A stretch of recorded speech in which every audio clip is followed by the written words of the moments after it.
para a gente começar, explica pra gente como é que é essa resolução do complexo de Édipo numa personalidade perversa. O perverso, ele avança um pouco mais, né? Em que pese que ele também tem traços narcísicos, mas ele passa dessa fase narcisista primária e ele entra na resolução edipiana. Só que com uma característica, ele por ser também, como a gente sempre falou, eu acho fundamental, a criança com excesso de libido, tomado pela mãe como objeto, a mãe toma essa criança como objeto, satisfaz essa criança em todas as necessidades, tudo em excesso, ela não apresenta o filho também a esta a realidade, a autoridade do pai. Não apresenta. E o pai tampouco se apresenta. O pai, ele se abstém, ele fica totalmente ausente. Então a criança, ela entra, né, no complexo de Édipo com uma força total. Então, ele, diferente do psicótico, ele reconhece a autoridade do pai. Ele reconhece o pai, só que ele se acha mais forte. Se a criança não respeita esta autoridade, né, se ela não respeita essa autoridade paterna, que é uma coisa poderosa, presente, que está ali, que lei que ela vai obedecer depois? Né? Então ela já entra nas relações, quando ela vai para a escola, quando ela entra na educação, ela já entra estruturada desse jeito. Então vai ser aquela criança desafiadora. Tão difícil dar limite a uma criança assim. Então, muito difícil. Porque, lembra, eu sempre falo, é estruturante. Quando isso acontece, que você quer corrigir na educação, já fica difícil. Uhum. Então, você vai observar que a criança que tem essa saída pela perversão, ela é a criança desafiadora. Ela não gosta de obedecer, ela é muito teimosa, e uma característica, ela gosta muito de maltrato aos animais. Isso é uma das coisas que tem que se observar em criança. Criança que gosta de maltratar animais, tem prazer em machucar. Se você me perguntar por quê? Porque quando a criança maltrata o animal, ela está mostrando que, ó, eu sou mais forte que você. Então, um traço marcante nessa personalidade é o domínio. Sim, o domínio sobre o outro. Sempre, em qualquer situação. Ele é mais forte, ele se acha mais forte que qualquer um, sobre qualquer lei. E a criança, ela começa assim, ela fica desafiadora. Ela faz maltratos aos animais, ela gosta às vezes muito de brincar com fogo, com coisa perigosa. Por que o pervertido ele é um pervertido sexual? Bem, primeiro porque a sexualidade para nós psicanalistas é fundamental e ela é a força mais poderosa que existe na humanidade. Então você veja bem, a criança nasce com excesso de libido, como a gente sempre falou, ela tem essa libido exacerbada, acentuada pela mãe numa relação muito íntima, ela vai ser uma criança extremamente sexualizada. Muito bem, a libido ela é plástica, ela tem N forma de se satisfazer. Então veja bem, uma criança lotada de libido, ela é efervescente, ela começa a fazer experiências. Então, para ela juntar essa perversão sexual com essas outras perversões, como, por exemplo, maltratar animal, né, é um pulo. Vira aquela criança, né, sexualizada, tá? E ela logicamente, vai crescer, vai submeter a algum aspecto, mas vai ser sempre uma criança desafiadora, que não obedece lei. E outra coisa, não desenvolve também o superego, ele não tem culpa. Então, como é que fica o superego e o recalque também na perversão? O superego, ele é fruto da resolução edipiana. Você vai ver que o neurótico ele desenvolve o superego porque ele passa pela resolução edipiana. Esses dois, o psicótico e o perverso, eles entram na resolução edipiana com um diferencial. Um não enxerga e o outro peita. Então ele não obedece à autoridade, ele não desenvolve o superego, que é a maior autoridade que nós temos, que nos pune ao superego. Eu costumo dizer, tu não pode botar uma polícia ao lado de cada um para não fazer coisa errada. O que impede a gente de fazer coisa errada? É o superego que te culpa. Que nos controla. Né? Que te culpa se você fizer. Então ele não desenvolve o superego. E o recalque, ele vai agir. Primeiro que tem muito pouco recalque, porque o que faz você recalcar é a vergonha, né? É o achar que está errado. Meu Deus, não posso fazer isso. Né? Eu não posso sentir prazer com uma coisa que não está dentro dos meus limites. O perverso não tem, então ele recalca muito pouco. Sim, se ele não tem limite, ele não recalca nada. E quando recalca, vai ser do mesmo jeito que funciona no neurótico. Vai se manifestar de formas transversas. E você falou que tem exemplos de pessoas assim. Como é que é uma pessoa, como é que é a vida adulta de uma pessoa perversa? Você falou que tem alguns exemplos para dizer pra Então, gente. nós podemos dividir em duas partes. Podemos dividir em perversão sexual e em perversão social. Normalmente tem os dois, mas às vezes tem um lado mais acentuado. Eu vou te dar dois exemplos de que eu conheci, que eu convivi, que eu tive, eu enquadro dentro dos meus estudos, né? De dois casos com saídas perversas diferentes por atuações diferentes dos pais. No primeiro caso, a mãe era extremamente possessiva, dominadora, sabe? Aquela mãe que toma os filhos realmente como objeto e ninguém toca, e um pai totalmente fraco e totalmente omisso. Totalmente. Aconteceu, esse jovem começou com a perversão desde criança, né? Foi mais perversão sexual do que perversão social, porque a mãe, apesar de ser assim, na educação ela foi muito rígida, então ele tinha um certo... Regras, limites. Tinha um certo limite, mas era perverso, né? Se tornou um adolescente pervertido sexual, um cara muito sexualizado, pervertido social também, porque peitava professor. Naquela época, o serviço militar obrigatório, ele foi servir, quase foi expulso do batalhão, porque ele peitava capitão, tenente, coronel, ele não queria saber, não tinha brigão, enfrentava todo mundo, encarava todo mundo, né? Na fase adulta, se voltou mais para a perversão sexual, inclusive, para você ver o nível de perversão, ele tinha uma empresa, ele montou uma empresa, onde ele levou o pai dele para trabalhar com ele, né? E botou uma mulher como secretária dele. E essa mulher, ele começou a ter um caso com essa mulher, e ele era casado. E o pai não gostou daquilo, não achou legal, Sim. não concordou e pegou e mandou a secretária embora. Ele, numa briga, quase bateu no pai, né? Ele pegou e faliu a empresa.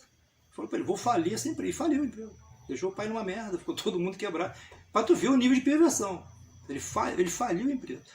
E a partir dali descambou para a perversão sexual, no cara que tem, sei lá, 15, 16 filhos espalhados pelo mundo, nunca pagou um centavo de pensão, não cuida, não cuidou, não foi ver, não olhou, não educou, né?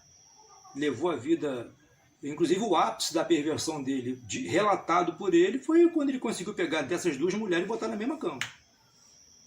Para ele era o ápice da perversão dele ali, né? E ele sofre, o perverso? Não tem culpa, né? Não sente, não tem superego, ele não tem culpa. Pelo contrário, ele se vangloria. Ele tem que se deparar com... Olha só, ele se depara com a autoridade, ele sabe que está errado, o prazer dele é em estar fazendo isso. É bater de frente, é ir contra as regras. É contra a regra, o prazer dele é esse. Ou seja, ele fica preso naquele embate com o pai no qual ele vence. Porque o Freud fala o seguinte, a perversão é o oposto da neurose. Tá? Nós somos neuróticos para não ser perverso. A tendência do ser humano é ser perverso. Se nós não tivéssemos essa nossa estrutura social que nós temos, nós seríamos perversos. Só pensaríamos em prazer e a qualquer custo. Lei do mais forte, né? Nós já falamos sobre isso. Nós desenvolvemos uma civilização, então nós temos a saída neurótica para não ser perverso. O perverso escolhe ser perverso. Escolhe entre aspas, né? Ele tem essa saída perversa. Então ele vai peitar todo mundo e vai... Tem a lei própria dele, não sente culpa e vai morrer assim. Difícil, não adere a tratamento. Não adianta querer levar um perverso para uma psicanálise, para uma terapia, qualquer, seja ela qual for, que ele não. Então esse é um desfecho. Agora eu vou contar um outro desfecho no qual o pai se apresentou. Aí se você falar, mas se o pai se apresenta, por que foi perverso? Porque ser humano não vem com mula. Você pode fazer tudo certo, tá errado. Pode fazer tudo errado, dá certo. Depende de como a criança interpreta isso. Nesse caso, a mãe era até uma pessoa razoável, até bastante razoável, né? Não, nada assim gritante, não tomou tanto o filho como objeto. Pelo contrário, ela tinha mais filhos, né? Tinha que trabalhar, tinha que se virar. Tá? Eram 3 filhos e nasceu esse garoto com traço perverso. Por que tinha traço perverso? Porque ele já era desafiador desde pequeno. Pequenininho, com 2, 3 anos, ele já desafiava o pai. Só que o seguinte, o pai era terrível. O pai era o pai severo, brabo, muito amoroso, tá? Muito amoroso, mas tá errado. Tem que fazer. Tem até uma passagem que esse menino, com 3 para 4 anos, pega uma faca e aponta pro pai. Nossa. O pai fala, me dá essa faca. Ele fala, não vou dar. Escondeu a faca atrás. E o pai vai lá e para tomar a faca dele, ele joga a faca longe. Aí o pai fala, vai buscar a faca. Ele fala, não vou. Pode ser, menino de 4 anos. Não vou buscar. Aí o pai pega ela pelo braço, vai lá, abre os dedinhos dele assim, com a mão, fecha a mão dele na faca, levanta a mão dele e toma a faca dele. Falou, tá vendo? Eu disse para você que você ia me devolver a faca. Então, naquela realidade, o que o pai está fazendo? Eu sou autoridade. Sim. Eu mando. Você obedece. E era assim em tudo. Era um pai. Quando tinha que dar amor, era presente, brincava, dava carinho. Mas quando tinha que ser duro, era duro. Aí você fala, tá resolvido? A criança deixou de ser perverso? Não. Não. Ele se tornou um jovem perverso, averso à autoridade. É uma vida de desafios, né? Desafiando tudo. Averso, peitava todo mundo, brigão. Só não peitava o pai. Aí tu fala assim, obedeceu o pai. Tu não. Pintou o caneco. Fez esse pai sofrer, porque tudo que ele não podia fazer na frente do pai, fazia por trás. Mas quando chegava na frente do pai, se tornou um adulto.